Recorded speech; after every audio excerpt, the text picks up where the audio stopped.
ಎಲ್ಲರಿಗೂ ನಮಸ್ಕಾರಗಳು. ನನ್ನ ಹೆಸರು ತಸ್ಮಿಯಾ ಮೊಹಮ್ಮದ್ ಅಲಿ ಅಕ್ಸಿಮನಿ. ನಮ್ಮ ಶಾಲೆಯ ಹೆಸರು ಶ್ರೀ ಉಜ್ಜಯಿನಿ ಜಗದ್ಗುರು ಸಿದ್ದೇಶ್ವರ ಪ್ರೌಢಶಾಲೆ ವರೂರು. ನಾನು 9ನೇ ತರಗತಿಯಲ್ಲಿ ಓದುತ್ತಿದ್ದೇನೆ. ಇಂದು ನಾನು ಪ್ರೊಪೇನೋನ್ನ ಇಲೆಕ್ಟ್ರಾನ್ ಚುಕ್ಕೆ ವಿನ್ಯಾಸದ ಬಗ್ಗೆ ತಿಳಿಸಿಕೊಡುತ್ತಿದ್ದೇನೆ.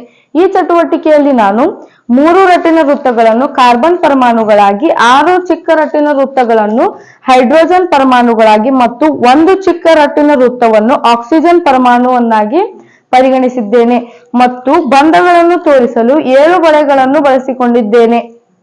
ಕಾರ್ಬನ್, ಹ್ಯಾಲೋಜನ್ಗಳು ಆಕ್ಸಿಜನ್, ನೈಟ್ರೋಜನ್, ಸಲ್ಫರ್ಗಳಂತಹ ಧಾತುಗಳೊಂದಿಗೆ ಬಂಧಗಳನ್ನು ಉಂಟುಮಾಡುತ್ತವೆ.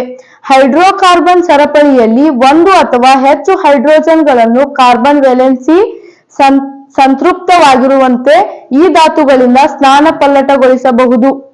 ಸ್ಥಾನಪಲ್ಲಟಗೊಳಿಸುವ ಧಾತುವನ್ನು ಭಿನ್ನಜಾತಿಯ ಪರಮಾಣು ಎನ್ನುವರು. ಈ ಭಿನ್ನಜಾತಿಯ ಪರಮಾಣುಗಳು ಕಾರ್ಬನ್ ಸರಪಳಿಯ ಉದ್ದ ಮತ್ತು ಸ್ವಭಾವವನ್ನು ಲೆಕ್ಕಿಸದೆ ಸಂಯುಕ್ತದ ವಿಶಿಷ್ಟ ಗುಣಗಳಿಗೆ ಕಾರಣವಾಗಿವೆ.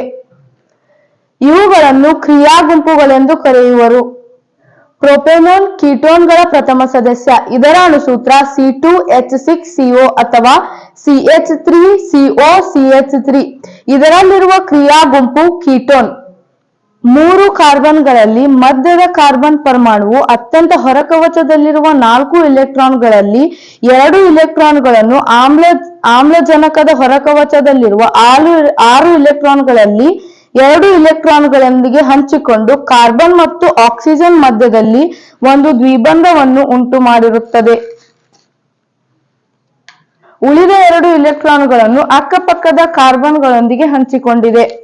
ಅಕ್ಕಪಕ್ಕದ ಕಾರ್ಬನ್ ಪರಮಾಣು ಉಳಿದಿರುವ 3 ಇಲೆಕ್ಟ್ರಾನ್ಗಳನ್ನು 3 ಹೈಡ್ರೋಜನ್ ಇಲೆಕ್ಟ್ರಾನ್ಗಳೊಂದಿಗೆ ಸಹಬಂಧವನ್ನು ಉಂಟು ಮಾಡಿದೆ.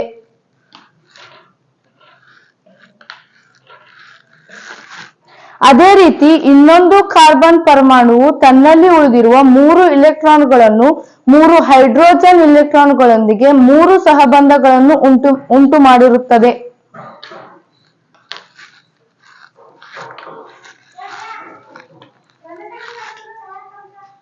ಧನ್ಯವಾದಗಳು.